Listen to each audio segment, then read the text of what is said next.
పూర్వకాలంలో భూమి మీద అధర్మం పెరిగింది. రాజులు తమ బాధ్యతలు మర్చిపోయారు. ప్రజలు కష్టాల్లో జీవించారు. ఆ సమయంలో భూమాత దుఃఖంతో విష్ణువు వద్దకు వెళ్ళింది. ప్రభు, మనుషులు కాలం విలువ మర్చిపోయారు, ధర్మ మార్గం తప్పిపోయారు అని ప్రార్థించింది. విష్ణువు స్వల్పంగా నవ్వాడు. కాలమే వారికి మార్గదర్శకుడు అవుతుంది అని చెప్పి కాలచక్రాన్ని మళ్లీ సక్రమంగా నడపాలని సంకల్పించాడు. అదే సమయంలో సృష్టికర్త అయిన బ్రహ్మ తన లోకంలో ధ్యానంలో ఉన్నాడు. విష్ణువు సంకల్పంగా తెలుసుకున్న బ్రహ్మ ఒక ప్రత్యేకమైన రోజును ఎన్నుకున్నాడు. అదే చైత్రమాస శుక్ల పాడ్యమి. ఈ రోజు నుంచే కొత్త సంవత్సరం చక్రం మొదలవుతుంది. ప్రతి సంవత్సరం ఈ రోజున మనుషులు తమ జీవితాన్ని పునఃప్రారంభం చేసుకోవాలని నిర్ణయించారు. ఆ రోజు ఉదయం సూర్యుడు కాస్త వెలుగుగా, గాలి సుగంధంగా, ప్రకృతి కొత్తగా కనిపించింది.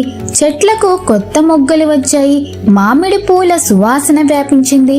ప్రకృతి కూడా కొత్త ఆరంభాన్ని స్వాగతించినట్టు అనిపించింది. బ్రహ్మదేవుడు కాలానికి పేరు పెట్టాడు. యుగాది అని. యుగానికి ఆది, కాలానికి మొదలు.